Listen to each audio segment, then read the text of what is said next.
Hello, good morning. ಇವತ್ತು ಅಂಡಮಾನಲ್ಲಿ day 2, ಬೆಳಿಗ್ಗೆ 6:42 ಆಗಿದೆ. ಪಾಪ ಇವ್ರಿಗೆ ಹೊಟ್ಟೆ ಎಷ್ಟು ಟೀ ಬೇಕು ಅಂತ ಹುಡ್ಕೊಂಡು ಹೋಗ್ತಾ ಇದ್ದೀವಿ. ಯಾಕಂದರೆ ನಾವಿರೋ ಹೋಟೆಲಲ್ಲಿ 7:30 ಕೊಡ್ತಾರೆ. So let's go.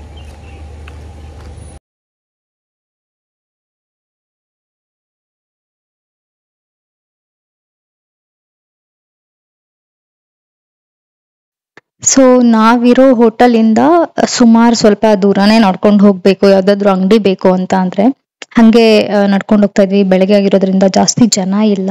ಹಾಗೆ ಇಲ್ಲಿ ನೀವೇ ಪ್ಲಾನ್ ಮಾಡಿಕೊಂಡು ಬರೋದಾದರೆ ಇಲ್ಲಿ ಬೈಕ್ಗಳು ಕೂಡ ರೆಂಟಿಗೆ ಸಿಗುತ್ತೆ. ನೀವು ಬಂದು ಎನ್ಕ್ವೈರಿ ಮಾಡಿ ತೊಗೋಬೋದು. ಇಲ್ಲ ಆನ್ಲೈನಲ್ಲಿ ಸರ್ಚ್ ಮಾಡಿದ್ರು ಸಹ ನಿಮಗೆ ಸಿಗುತ್ತೆ. ಸೊ ನಮಗೆ ಯಾವುದೋ ಒಂದು ಅಂಗಡಿ ಸಿಕ್ತು ಟೀಗೆ ಅಂತ. ತುಂಬ ಕೆಟ್ಟದಾಗಿತ್ತು, ಗಲೀಜಾಗಿತ್ತು, ಹೈಜೀನ್ ಇರಲಿಲ್ಲ. ಸೊ ನಾವೇನು ಮಾಡಿದ್ವಿ, ಅಲ್ಲಿ ಎಳ್ನೀರು ಕಾಣಿಸ್ತಾ ಇತ್ತು, ಎಳ್ನೀರು ಕುಡ್ಕೊಂಡು ನಾವು ವಾಪಸ್ ಹೋಟೆಲ್ಗೆ ಹೊರಟ್ವಿ. ಹೋಟೆಲಿಂದ ನೆಕ್ಸ್ಟ್ ನಮಗೆ ಇವತ್ತಿನ ಡೇ ಅಲ್ಲಿ ಇದ್ದಿದ್ದು ಸೀಕಾಟ್ ರೈಡ್ ಮುಗಿಸ್ಕೊಂಡು ನಾವು ಮತ್ತೆ ಶಿಪ್ಪಲ್ಲಿ ಹ್ಯಾವ್ಲಾಕ್ ಐಲ್ಯಾಂಡ್ಗೆ ಹೋಗ್ಬೇಕು. ಸೊ ಇದನ್ನ ಆದಷ್ಟು ಬೇಗ ಮುಗಿಸ್ಕೊಳ್ಳೋಣ ಅಂತ ಬೆಳಿಗ್ಗೆ ಬಂದಿದೀವಿ. ಸೊ ಇಲ್ಲಿ ಕಾಣಿಸಿದ್ಯಲ್ಲ ಬೀಚು, ಇದೇ ಬೀಚಲ್ಲಿ ಸೀಕಾಟ್ ರೈಡ್ ಆಗೋದು. ನಾನು ವಿಡಿಯೋಸ್ ಏನು ಕ್ಯಾಪ್ಚರ್ ಮಾಡ್ಕೊಳಕ್ ಆಗಿಲ್ಲ, ಬಿಕಾಸ್ ಅಲ್ಲಿ ನೀರಲ್ಲಿ ತಗೊಂಡೋಗೋದಕ್ಕೆ ಆಗಲ್ಲ ಅಂತ. ಬಟ್ ಒಂದು ಫೋಟೋ ಇದೆ ರೆಫರೆನ್ಸ್ಗೆ. ಸೀಕಾಟ್ ರೈಡ್ ಏನಾದ್ರೂ ಐಡಿಯಾ ಇಲ್ಲ ಅಂತಂದ್ರೆ, ನನಗೂ ಫಸ್ಟ್ ಟೈಮ್ ಗೊತ್ತಿರ್ಲಿಲ್ಲ, ಇಲ್ಲಿ ಹೋದ್ಮೇಲೆ ಗೊತ್ತಾಗಿದ್ದು. ಸೊ ಅದೊಂದು ಫೋಟೋ ಹಾಕಿರ್ತೀನಿ ನೋಡಿ. ಹಾಗೆ ಇಲ್ಲಿ ಸುತ್ತಮುತ್ತ ಅಂಗಡಿಗಳಿತ್ತು. ಶಾಪಿಂಗ್ ಮಾಡ್ಬೇಕು ಅಂದ್ರೆ ಶಾಪಿಂಗ್ ಕೂಡ ಮಾಡಬಹುದು. ಸೊ ಈ ಪ್ಲೇಸಸ್ ಬಂದ್ಬಿಟ್ಟು ಕಾರ್ಬೆನ್ಸ್ ಕೋವ್ ಅಂತ. ನಾವಲ್ಲಿ ರೀಚ್ ಆಗಿದ ತಕ್ಷಣ ನಮಗೆ ಗೈಡ್ ಬಂದ್ರು ಅಸಿಸ್ಟ್ ಮಾಡಕ್ಕೆ. ಗೈಡ್ ಕರ್ಕೊಂಡೋಗಿ ಫಾರ್ಮ್ ಫಿಲ್ ಮಾಡಿಸ್ಕೋತಾರೆ. ಬಿಕಾಸ್ ನೀರು ತುಂಬಾ ದೂರ ಕರ್ಕೊಂಡು ಹೋಗೋದ್ರಿಂದ ನೋ ಅಬ್ಜೆಕ್ಷನ್ ತರ ಸರ್ಟಿಫಿಕೇಟ್ ತರ ಅವರು ಫಿಲ್ ಮಾಡಿಸ್ಕೋತಾರೆ. ಫಿಲ್ ಮಾಡಿಸ್ಕೊಂಡಾದ್ಮೇಲೆ ಅಲ್ಲಿ ಶವರ್ ರೂಮ್ ಇರುತ್ತೆ, ಡ್ರೆಸ್ಸಿಂಗ್ ಚೇಂಜ್ ರೂಮ್ ಇರುತ್ತೆ, ಮಾಡ್ಕೋಬಹುದು. ಆ ಆಕ್ಟಿವಿಟಿ ಆದ್ಮೇಲೆ ತುಂಬಾ ನೀರಾಗಿರುತ್ತಲ್ಲ, ಉಪ್ಪು ನೀರಾಗಿರೋದ್ರಿಂದ ಶವರ್ ಮಾಡ್ಕೋಬಹುದು. ಬಂದಾದ್ಮೇಲೆ ಅದಕ್ಕೆ ಕೂಡ ಜಾಗ ಇರುತ್ತೆ. ನಾವೆಲ್ಲ ಆಕ್ಟಿವಿಟಿ ಎಲ್ಲ ಮುಗಿಸ್ಕೊಂಡು ಬಂದ್ಮೇಲೆ ಫೋಟೋ ನೋಡ್ಕೊಂಡು ಅಲ್ಲಿ ಮ್ಯಾಗಿ ತಿನ್ನೋಣ ಅಂತ ಅನ್ಬಿಟ್ಟು ಮ್ಯಾಗಿ ತಿನ್ನಕ್ಕೆ ಅಂತ ಕುತ್ಕೊಂಡ್ವಿ. ಆ ಅಂಗಡಿಯವರು ಇನ್ನ ಮಾಡ್ತಾ ಇದ್ರು. ಇದನ್ನ ಮುಗಿಸ್ಕೊಂಡು ನೆಕ್ಸ್ಟ್ ನಾವು ಡೈರೆಕ್ಟ್ ಹಾರ್ಬರ್ಗೆ ಹೋಗ್ಬೇಕು. ಸೊ ಆ ಕ್ಲಿಪ್ಪಿಂಗ್ ಕೂಡ ಹಾಕಿರ್ತೀನಿ, ನೋಡ್ತೀರಿ. ನೋಡಿ, ಇದೆ ಸೀಕಾಟ್ ರೈಡ್ದು ಪಿಕ್ಚರ್ ನಾನು ಹೇಳಿದವಾಗ್ಲೇ. ಇವಾಗ ಆಲ್ರೆಡಿ ನಾವು ಹಾರ್ಬರ್ ಹತ್ರ ಬಂದಿದ್ದೀವಿ. ಆಕ್ಚುಲಿ ಇಲ್ಲಿ ಫೋಟೋ ವಿಡಿಯೋಸ್ ಅಲೋ ಇರಲ್ಲ, ನಂಗೆ ಗೊತ್ತಿರ್ಲಿಲ್ಲ, ತಗೊಂಡ್ಬಿಟ್ಟಿದ್ದೆ. ಸೊ ಹಂಗಾಗಿ ಹಾಕ್ತಿದ್ದೀನಿ. ಸೊ ಇದು ಬಂದ್ಬಿಟ್ಟು ನಮ್ಮ ಶಿಪ್ಪು. ಸೊ ಇವತ್ತು ಡೇ 2, ಬೆಳಿಗ್ಗೆ ಸೀಕಾಟ್ ರೈಡ್ ಮುಗಿಸ್ಕೊಂಡು ಒಂದು 12 ಗಂಟೆ ಪೋರ್ಟ್ಬ್ಲೇರ್ ಹಾರ್ಬರ್ಗೆ ಬಂದಿದ್ದೀವಿ. ಸೊ ಬಂದು ಈಗ ಆಲ್ರೆಡಿ ಶಿಪ್ಪಲ್ಲಿ ಇದ್ದೀವಿ, ಕ್ರೂಸಲ್ಲಿ ಇದ್ದೀವಿ. ಇದು ಹೊರಡಬೇಕಾಗಿದ್ದು 2 ಗಂಟೆ, ಆಲ್ಮೋಸ್ಟ್ 2:40 ಆಗಿದೆ, ಈಗ ಸ್ಟಾರ್ಟ್ ಆಗಿದೆ. ನಾವು 1.5 hour ಮುಂಚೆನೇ ಹಾರ್ಬರ್ಗೆ ಬರಬೇಕು ಅಂದಿದ್ದ ಕಾರಣ ನಾವು 12 ಗಂಟೆಗೆ ಬಂದು ಕಾದು ಸ್ವಲ್ಪ ಹೊರಡೋದು ಲೇಟೇ ಆಯಿತು. ಸೊ ಇಲ್ಲಿಂದ ಮಧ್ಯಾಹ್ನ ಊಟ ಏನೋ ತಿಂದೆಲ್ಲ, ಸ್ವಲ್ಪ ಸ್ನ್ಯಾಕ್ಸ್ ತಿಂದಿದ್ದೆ ಅಷ್ಟೇ ಇವಾಗ ಶಿಪ್ಪಲ್ಲೇ. ಬಟ್ ಎಕ್ಸ್ಪೆನ್ಸಿವ್ ಅನಿಸುತ್ತೆ. ಒಂದು ಸಮೋಸ, 2 ಸಮೋಸ, ಒಂದು ಎಗ್ ಪಫ್, 2 ಕಾಫಿಗೆ ಒಂದು 260 rupees ಏನೋ ಆಯಿತು. ಎಕ್ಸ್ಪೆನ್ಸಿವ್ ಇದೆ. ಬಟ್ ಪೋರ್ಟ್ ಬ್ಲೇರಲ್ಲಿ ಸಿಟಿ ಒಳಗಡೆ ತೊಗೊಂಡ್ರೆ ನಾರ್ಮಲ್ ಕಾಸ್ಟ್ ಅಂತ ಅನಿಸುತ್ತೆ. ಯೂಸ್ ಆಗಿರೋದ್ರಿಂದ ಬಿಟ್ಟು ಎಕ್ಸ್ಪೆನ್ಸಿವ್. ಸೊ ಇಲ್ಲಿಂದ ಹ್ಯಾವ್ಲಾಕ್ ಐಲ್ಯಾಂಡ್ ರೀಚ್ ಆಗೋಕ್ಕೆ 2 hour ಬೇಕು. ಸೊ ಅಲ್ಲಿ ರೀಚ್ ಆದಮೇಲೆ ಮತ್ತೆ ರಾಧಾನಗರ್ ರೀಚ್ ಆಗಬೇಕು. So let's see. ತುಂಬ ಹೊತ್ತು ಕಾದ್ಮೇಲೆ ನೀವು ನೋಡ್ತಿರ್ಬೋದು, ಹಗ್ಗ ಬಿಚ್ತಿದ್ದಾರೆ. ಶಿಪ್ ಮೂವ್ ಆಗಕ್ಕೆ ರೆಡಿ ಆಗಿದೆ, ಮೂವ್ ಆಗ್ತದೆ ಆಲ್ರೆಡಿ ಆ್ಯಕ್ಚುಲಿ. ಸೊ ಮೂವ್ ಆಗೋವಾಗ ಸ್ವಲ್ಪ ಗೊತ್ತಾಗುತ್ತೆ.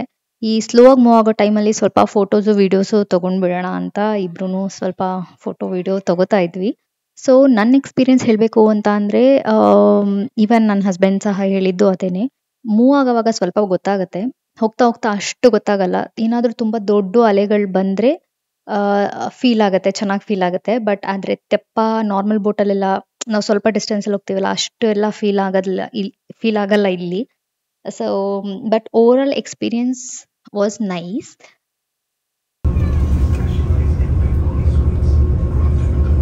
ಇವಳೆ ನೋಡಿ ನಮ್ಮ ಡ್ರಾಮಾ ಕ್ವೀನ್ ಹೆಂಡತಿ. ಸಮುದ್ರದ ಮಧ್ಯೆ ಇರೋದ್ರಿಂದ ಕ್ಯೂರಿಯಾಸಿಟಿ ಇರುತ್ತಲ್ಲ, ನಾವು ಎಲ್ಲಿದ್ದೀವಿ ಏನು ಅಂತ. ಅದನ್ನೇ ನನ್ನ ಹಸ್ಬೆಂಡ್ ತೋರಿಸ್ತಾ ಇದ್ರು, ಇಲ್ಲಿದ್ದೀವಿ ಅಂತ ಮ್ಯಾಪಲ್ಲಿ.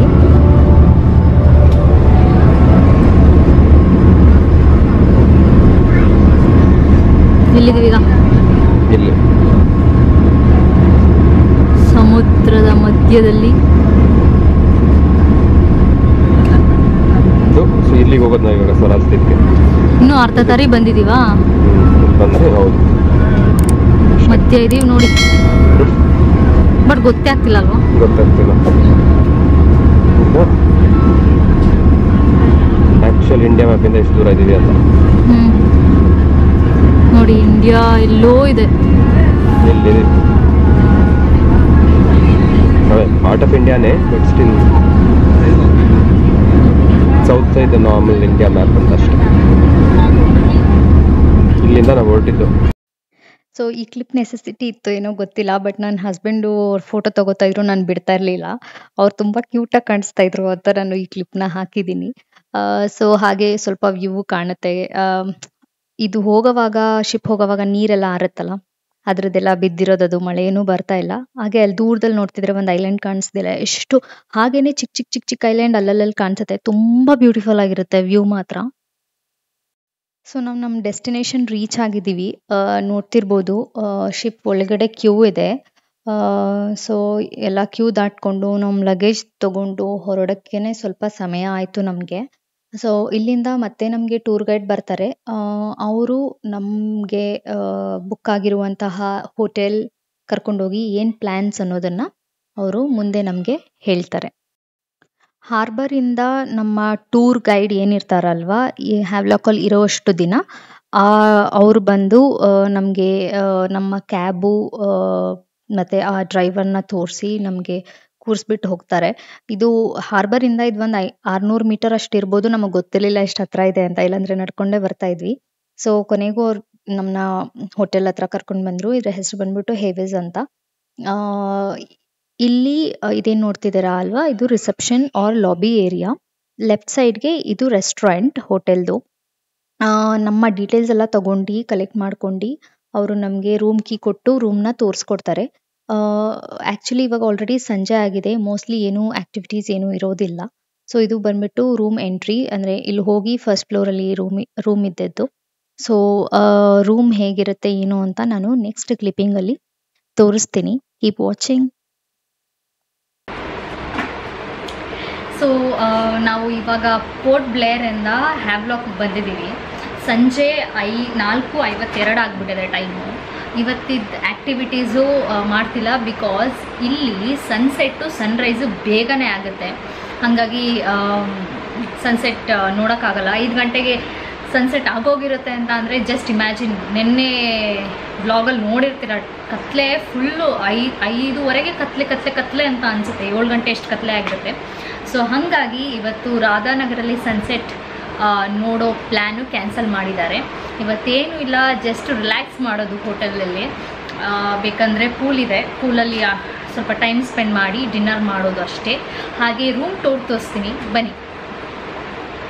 ಇದು ಬಂದುಬಿಟ್ಟು ವಾಶ್ರೂಮ್.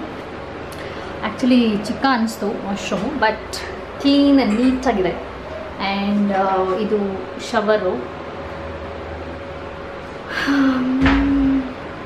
ಸೊ ಎಂಟ್ರೆನ್ಸಲ್ಲೇ ವಾಶ್ರೂಮ್ ಇದೆ. ಇಲ್ಲಿ ಬಂದರೆ dressing table and T V ಇಟ್ಟಿದ್ದಾರೆ.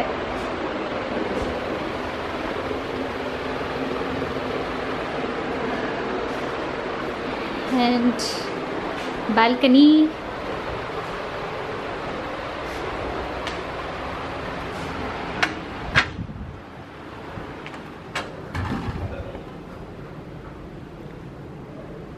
ಬ್ಯಾಲ್ಕನಿ, ಸ್ವಿಮ್ಮಿಂಗ್ ಪೂಲ್ ಚೆನ್ನಾಗಿದೆ, ಅಚ್ಚುಕಟ್ಟಾಗಿದೆ. ಮತ್ತು ಇನ್ನೊಂದು ಏನಪ್ಪ ಅಂತ ಅಂದರೆ, ಇಲ್ಲೇನೋ ಗೌರ್ಮೆಂಟು ಎಲೆಕ್ಟ್ರಿಸಿಟಿ ಪ್ರಾಬ್ಲಮ್ ಇದೆ ಅಂತ ಹೇಳಿದ್ರು ಹೋಟೆಲವರು. ಸೊ ಹಾಗಾಗಿ ಸ್ವಲ್ಪ ಫಿಕ್ಸ್ಡ್ ಟೈಮಲ್ಲಿ ಹಾಟ್ ವಾಟರು ಅದೆಲ್ಲ ಇದೆ. ಮೋಸ್ಟ್ಲಿ ಕಂಪ್ಲೀಟ್ ಹ್ಯಾವ್ಲಾಕಲ್ಲೇ ಹಂಗಿರ್ಬೋದು ಅನಿಸುತ್ತೆ. ನೋಡೋಣ. ಬಿಸಿನೀರಿಗೆ ಮತ್ತು AC ಎಲ್ಲ ಸ್ವಲ್ಪ ಟೈಮ್ ರಿಸ್ಟ್ರಿಕ್ಷನ್ಸ್ ಇದೆ. ನೈಟ್ ಫುಲ್ ಏನೂ ಪ್ರಾಬ್ಲಮ್ ಇಲ್ಲ, ಬೆಳಗ್ಗೆ ಮಾತ್ರ ಇದೆ ರೆಸ್ಟ್ರಿಕ್ಷನ್ ಡೇ ಟೈಮಲ್ಲಿ. ಬಿಕಾಸ್ ಎಲ್ಲರೂ ಡೇ ಟೈಮಲ್ಲಿ ಹೊರಗಡೆ ಹೋಗ್ಬಿಡ್ತಾರೆ ಸೈಟ್ ಸೀಯಿಂಗ್ಗೆ ಅಂತ. ಸ್ವಲ್ಪ ಹೊತ್ತು ಹೋಟೆಲಲ್ಲೇ ರೆಸ್ಟ್ ಮಾಡಿ ರಿಲ್ಯಾಕ್ಸ್ ಮಾಡಿಕೊಂಡು ಸ್ನಾನ ಎಲ್ಲ ಮಾಡಿ ಫ್ರೆಶ್ ಅಪ್ ಆಗಿ ಇಬ್ಬರು ಹೊರಗಡೆನೇ ತಿನ್ನೋಣ ಅಂತ ಹೊರಟ್ವಿ. ಯಾಕಂದರೆ ಲೈಟಾಗಿ ತಿನ್ನೋದಿತ್ತು ನಮಗೆ. ರೆಸ್ಟೋರೆಂಟ್ ಹುಡ್ಕೊಂಡು ಹೋಗ್ತಾ ಇದ್ವಿ. ರೋಡಲ್ಲಿ ನೋಡಿದ್ರೆ ಒಂದು ಸ್ಟ್ರೀಟ್ ಲೈಟ್ ಸಹ ಇರಲಿಲ್ಲ. ಮನೆ ಮುಂದೆ ಏನು ಲೈಟ್ ಹಾಕಿರ್ತಾರೋ ಆ ಬೆಳಕಲ್ಲೇ ಹೋಗಬೇಕು. ಇಲ್ಲಾಂದ್ರೆ ನಿಮ್ಮ ಫೋನ್ ಟಾರ್ಚ್ ಯೂಸ್ ಮಾಡಬೇಕು. ಇಲ್ಲಿ ಲೆಫ್ಟಲ್ಲಿ ಏನು ಕಾಣಿಸ್ತಿದೆ ಅಲ್ವಾ, ಇದು ಕೃಷ್ಣನ್ ದೇವಸ್ಥಾನ. ಅಂಡಮಾನಲ್ಲಿ ಈ ತರ ಇರುತ್ತೆ ದೇವಸ್ಥಾನ. ಚೆನ್ನಾಗಿತ್ತು ನೋಡಕ್ಕೆ, ಸಿಂಪಲ್ ಆಗಿ. ಹಾಗೆ ಮುಂದೆ ನಾವು ನಡ್ಕೊಂಡು ಹೋಗುವಾಗ ನಾವು ಹೋಗಿದ್ದು ಕ್ರಿಸ್ಮಸ್ ಟೈಮಲ್ಲಿ ಅಲ್ವಾ, ತುಂಬಾ ಅಂದ್ರೆ ತುಂಬಾ ಚೆನ್ನಾಗಿತ್ತು ನೋಡಕ್ಕೆ. ಅದು ಸ್ಯಾಂಟಾ ಕ್ಲಾಸ್ ಡ್ರೆಸ್ ಎಲ್ಲ ಹಾಕಿ ಡ್ಯಾನ್ಸ್ ಮಾಡ್ಕೊಂಡು ಅವ್ರ ಹತ್ರ ಏನಾಗುತ್ತೋ ಅದು ಸಹಾಯ ಮಾಡಿಸ್ಕೊಂಡು ದುಡ್ಡು ತಗೊಂಡು ಹೋಗ್ತಾರೆ. ಇಟ್ ವಾಸ್ ನೈಸ್ ಎಕ್ಸ್ಪೀರಿಯನ್ಸ್ ಅದನ್ನ ನೋಡೋದಿಕ್ಕೆ. ಸೊ ಈ ವಿಡಿಯೋ ಇಲ್ಲೇ ಎಂಡ್ ಆಗುತ್ತೆ. ಈ ವಿಡಿಯೋ ಇಷ್ಟ ಆಗಿದ್ರೆ please do like, share, comment and subscribe and support my channel. Next day 3 vlog ಆದಷ್ಟು ಬೇಗ ಆಗ್ತೀನಿ. ನಂಗೆ ಗೊತ್ತು ತುಂಬಾ ಡಿಲೇ ಮಾಡ್ತಿದ್ದೀನಿ ಅಂತ. ಆದಷ್ಟು ಬೇಗ ಆಗ್ತೀನಿ. Love you all. ಬಾಯ್.